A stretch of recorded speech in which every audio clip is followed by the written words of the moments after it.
Les affaires publiques n'ont plus de secret pour lui. Les vrais enjeux. Les vraies questions. Qu'est-ce qui s'est passé? Moi, je pense que c'est banal parce qu'on a confondu des affaires qui ne devraient être jamais confondues. Surtout, l'idée de se préoccuper de ce qui est fait et bien fait. Stéphane Bureau. Bonjour Stéphane. Salut Mario. Est-ce que M. Trump a obtenu ce qu'il voulait de ce coup de téléphone à Poutine? Pas certain, hein?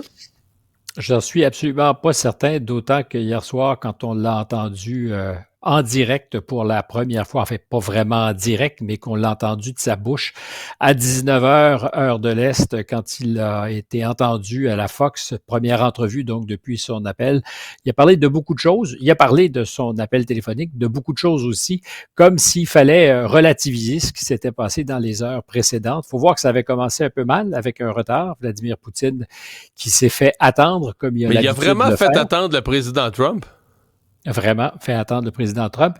Et quand on a fait remarquer à Moscou à Vladimir Poutine qui était en retard pour un appel important, parce qu'il y avait une heure qui avait été précisée par le porte-parole du Kremlin, confirmée par les Américains, s'est mis à rire en disant « Êtes-vous sérieux? Est-ce qu'il y a vraiment quelque chose qui m'attend? » Puis il est parti devant les oligarques qui se battaient les flancs et aura expliqué un peu après que c'était son porte-parole qui avait peut-être mal compris ce qu'était l'heure exacte. Mais c'est la méthode de Vladimir Poutine. En effet, la semaine dernière, c'est, je pense, 8 heures qu'a dû attendre M. Witkoff, l'envoyé spécial du président, qui était allé à la rencontre de Vladimir Poutine. Donc, on fait sentir aux Américains qui sont en demande, là.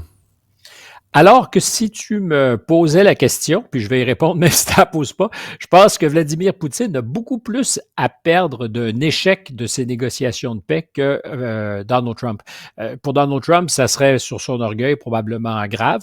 Je crois qu'il veut un règlement aussi au-delà de ses engagements électoraux. Je pense qu'il croit vraiment que cette guerre a assez duré, mais il peut politiquement s'en remettre et l'économie américaine ne sera pas pour autant malmenée. De toute façon, s'il y a quelqu'un capable de mettre à mal l'économie américaine, c'est Donald Trump lui-même, avec certaines de ses décisions. Mais c'est pas existentiel.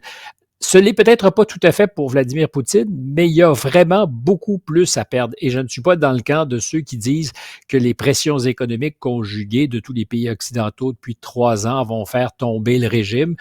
Il peut vivre et les Russes peuvent vivre avec beaucoup de contraintes. L'inflation là-bas est galopante, les taux d'intérêt.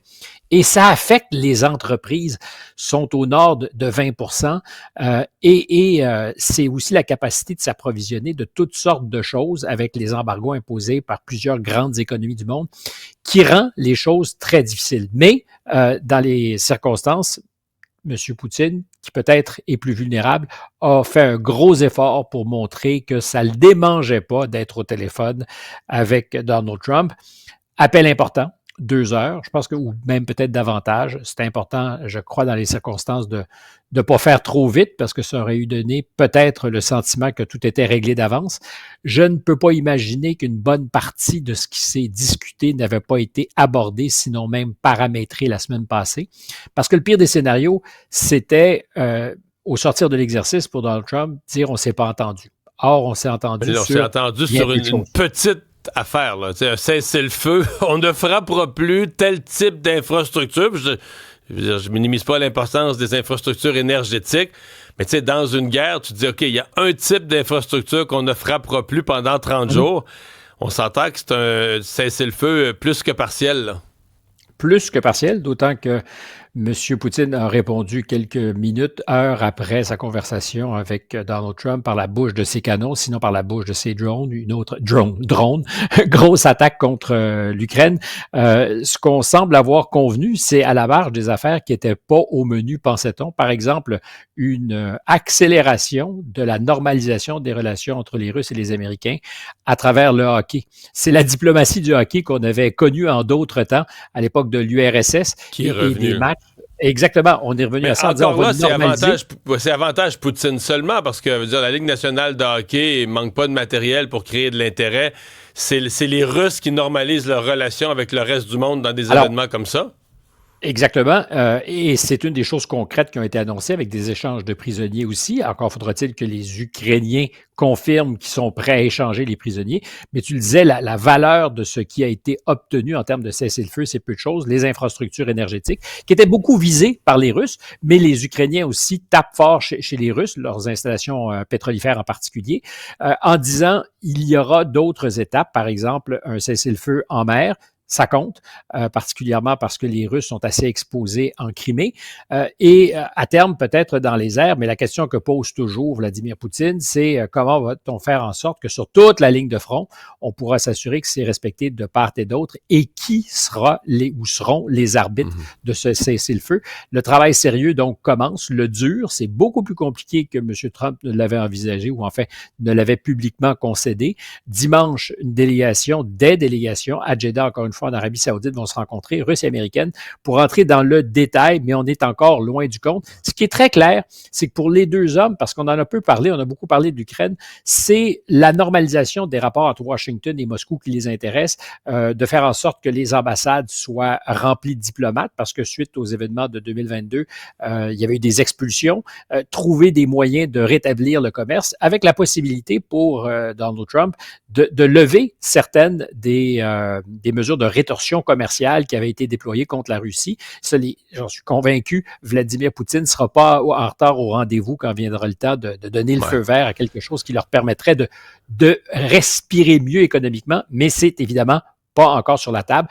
Une rumeur, c'est que les Américains puissent reconnaître officiellement la Crimée comme territoire russe. Et là, ça dépasse l'opération de renommage, pardonne le néologisme, du golfe du Mexique est devenu le golfe des Amériques. C'est significatif si les Américains reconnaissaient la souveraineté russe sur la Crimée, en échange de quoi, on ne le sait pas.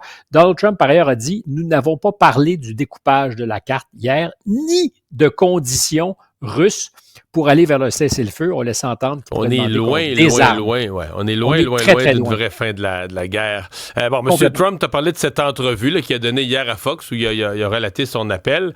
Il a aussi parlé du Canada dans cette entrevue et sur le 51e État, on a l'impression que d'une entrevue à l'autre, sa pensée évolue et est de plus en plus ferme, là. C'est une certitude. Il n'y a pas de sourire quand il le dit. Les Canadiens feraient une bonne affaire s'ils se joignaient à nous. Nous sommes les pires avec lesquels on peut négocier, comme si entre les Chinois et les Canadiens, ils préfèrent encore négocier avec les Chinois. La journaliste qui, à un moment donné, d'ailleurs, pour la Fox, lui dit « Oui, mais est-ce que vous n'êtes pas en train de charrier un peu? C'est vous-même qui avez ratifié l'entente de libre-échange. » Et il est revenu à la charge en disant « Non, il y a toutes sortes de tarifs qui sont moins visibles que les Canadiens nous imposent. » Et on revient toujours d'ailleurs à un enjeu essentiel, la pomme de discorde, c'est la gestion de l'offre. C'est le lait en particulier et tous ses dérivés, le beurre donc et tout ça, qui est retenu par Trump à chacune de ses conversations. Alors, moi, je pense que c'est là-dessus qu'il veut travailler et c'est là-dessus qu'il va amener les Canadiens à faire des concessions, sinon à abandonner, ce qui politiquement est extraordinairement risqué. Ça risque d'être un thème de campagne électorale parce que je ne vois pas que les journalistes ne poseront pas de questions à Poilievre ou Carney sur cet enjeu-là. Est-ce qu'on va protéger? Est-ce qu'on est prêt à faire des compromis, sinon des sacrifices pour une entente commerciale globale? Mais on voit ce que ça donne d'en avoir une par ailleurs.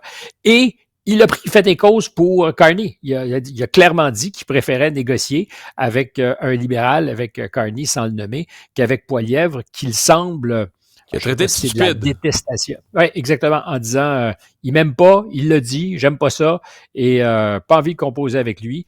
Donc, pour la campagne électorale, en tout cas, le programme est clair. Moi, je pense que ça va être une campagne où on va se prononcer sur celui de nos chefs qui sera le mieux capable de faire face à Trump. Puis je suis pas sûr qu'on va avoir de l'espace pour discuter d'autres choses. Du reste, effectivement. Merci Stéphane. À demain.